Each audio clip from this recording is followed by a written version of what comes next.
වීදුරුව සහ කැඩපත ජීවිතයේ දකින ඇස. ජීවිතය කියන්නේ හරි පුදුමාකාර දෙයක්. සමහරුන්ට හැමදේම තිබිලත් ජීවිතය හිස් කියලා දැනෙනවා. තවත් සමහරුන්ට මුකුත්ම නැතිව ජීවිතේ සතුටින් පුරවා ගන්න පුළුවන්. ඇයි මෙහෙම වෙන්නේ? එක්තරා කාලෙක එක මිනිස්සෙක් හිටියා. ඔහුට මිල මුදල්, යාන වාහන, සැප සම්පත් කිසිම අඩුවක් තිබුණේ නැහැ. ඒත් ඔහුගේ හිතේ එකම එක අඩුවක් තිබුණා. ඒ තමයි සැනසීම. දවසක් ඔහු මේ ප්‍රශ්නය අරගෙන වයසක ප්‍රඥාවන්ත මහාචාර්යවරයෙක් මුණ ගැහෙන්න ගියා.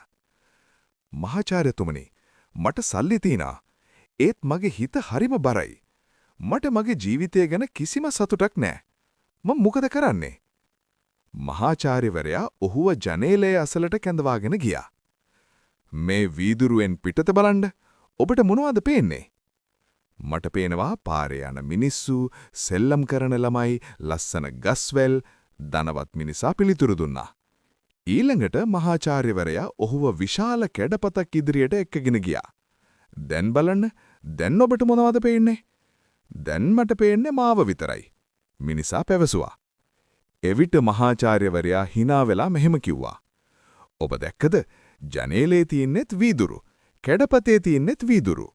හැබැයි කැඩපතේ තියෙන වීදුරුව පිටුපස රිදී ආලේප කරලා තියෙනවා.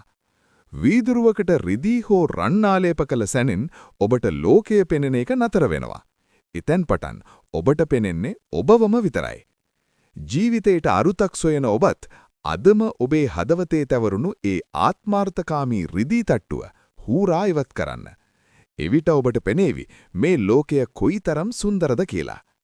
අද දවස ඔබේ ජීවිතයේ අලුත් ආරම්භයක් කරගන්න.